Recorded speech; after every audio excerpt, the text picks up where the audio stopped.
L'Algérie a donné une suite négative à la demande française de survol du territoire national pour attaquer le Niger. La réponse d'Alger est ferme et sans équivoque. Fermez les guillemets. Toujours selon ce même communiqué, suite au refus algérien, la France aurait sollicité le Maroc pour des autorisations de survol de son territoire pour ses avions militaires.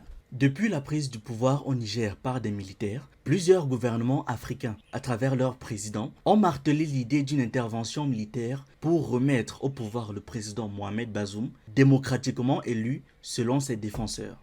Parmi ces présidents, on peut citer Macky Sall du Sénégal, Bola Tinubu du Nigeria, par ailleurs président de la CEDEAO, Patrice Talon du Bénin et Alassane Dramane Ouattara de la Côte d'Ivoire. Comme par hasard, les présidents douteux. Et quand je dis douteux, c'est pour rester poli. Vous savez très bien ce que je veux dire. Parmi les pays membres de la CEDEAO, d'autres se sont clairement refusés à envoyer des hommes au Niger. On peut citer Faure Gnassingbé du Togo, Assimi Goïta du Mali, Ibrahim Traoré du Burkina Faso, les deux derniers ayant annoncé qu'une intervention militaire serait considérée comme une déclaration de guerre envers eux. Mais un autre pays qu'on n'attendait peut-être pas, en l'occurrence l'Algérie, s'est aussi prononcé sur cette affaire. Par la voix de son président Abdelmadjid Tebboune, bien que partisane d'un retour à la démocratie et la réinstallation au pouvoir de Mohamed Bazoum, l'Algérie a clairement fait comprendre qu'elle était contre une intervention militaire. S'agissant du Niger, actualité oblige, Abdelmadjid Tebboune a réaffirmé l'impératif de rétablir la légitimité constitutionnelle, soulignant son rejet total et catégorique de toute intervention militaire dans ce pays. بالطبع تهديد مباشر للجزائر. احنا رافضين رفض تام وقطعي بالنسبه للتدخل العسكري. والناس يعني الناس اللي عاقلين الناس اللي يشوف الدول اللي دخلتوا فيها عسكريا وين راها اليوم. يعني ما زال مشاكل مطروحة فيها ما زال دول متشعبة ما زال كذا شوف ليبيا شوف سوريا التدخل العسكري ما يحل حتى مشكل. Le président algérien base donc son opinion sur ce qui est arrivé dans des pays comme la Libye ou l'Irak. Et effectivement, chacun d'entre nous peut aujourd'hui observer les conséquences désastreuses qu'ont eu les interventions militaires dans ces pays-là. Mais il ne s'est pas contenté de faire cette déclaration. L'Algérie essaie de persuader ses voisins qu'une intervention militaire au Niger ne résoudra pas les problèmes.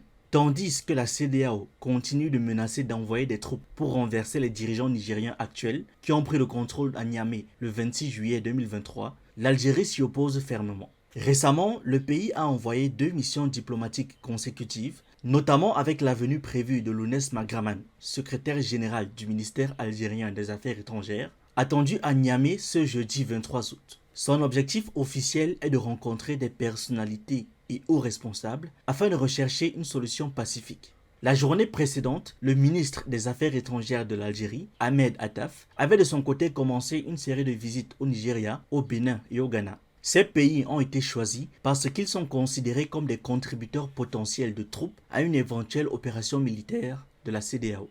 Cette démarche s'inscrit dans les efforts du gouvernement algérien pour éviter une intervention armée au Niger et pour prévenir toute augmentation des risques autant dans le pays que dans la région. Le chef de la diplomatie algérienne Ahmed Attaf a entamé une tournée de médiation au Nigeria, au Bénin et au Ghana afin d'aider à trouver une issue à la crise au Niger.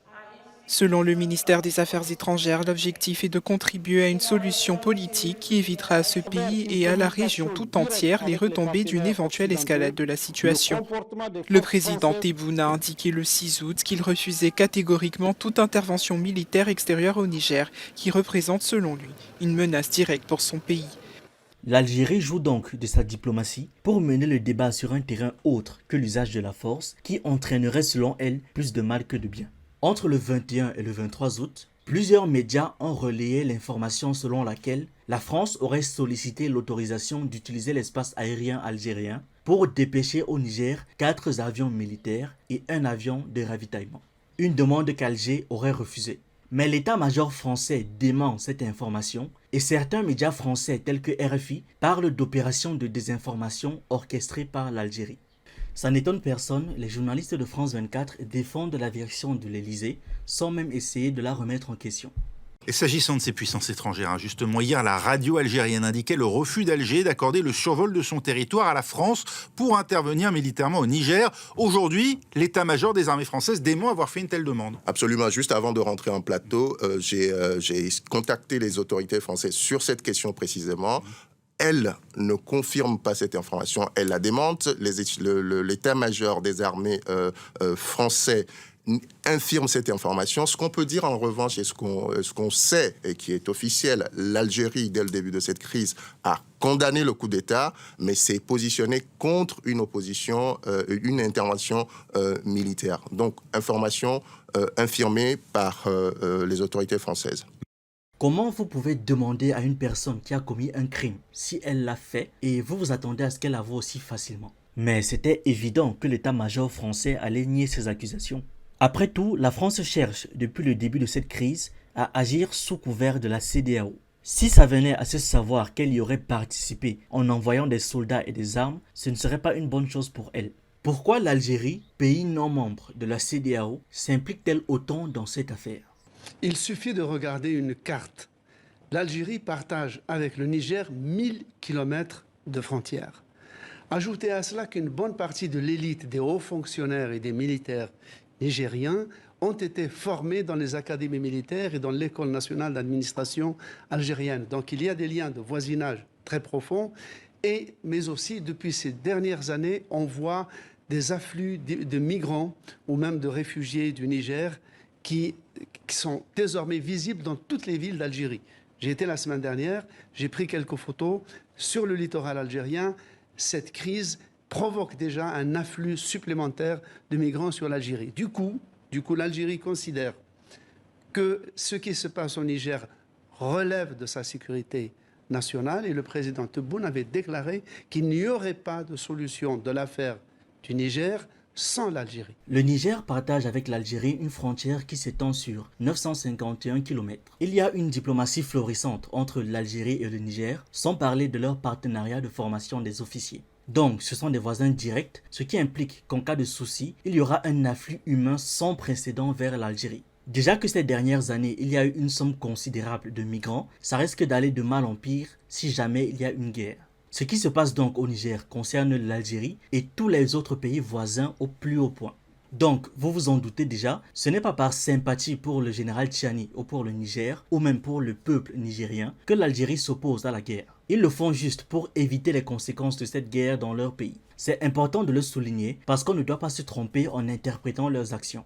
Les retombées potentielles d'une intervention militaire constituent un motif de préoccupation pour l'Algérie. Ce pays redoute sans doute les conséquences imprévisibles telles que les déplacements de population, la propagation de groupes armés ou d'autres formes d'instabilité. Ces retombées pourraient avoir des répercussions directes sur la sécurité intérieure de l'Algérie, ce qui explique sa préférence pour des solutions pacifiques et diplomatiques. Au-delà de ça, l'Algérie, tout comme les présidents favorables à une intervention militaire, on ne va pas se mentir, est consciente que toute intervention militaire dans un pays voisin comme le Niger pourrait déclencher une réaction en chaîne de conflits et de turbulences à travers la région. Cette situation pourrait déstabiliser non seulement le Niger, mais aussi ses pays voisins, ce qui aurait des conséquences négatives sur la sécurité et la stabilité globale de la région. Alors concrètement, qu'est-ce que l'Algérie peut-elle faire pour favoriser une issue à la crise nigérienne? Alors la position de l'Algérie est un peu paradoxale parce qu'elle dénonce le coup d'État, mais aussi elle refuse toute intervention militaire destinée à remettre au pouvoir le chef de l'État renversé. Donc qu'est-ce qui reste? Il reste la diplomatie.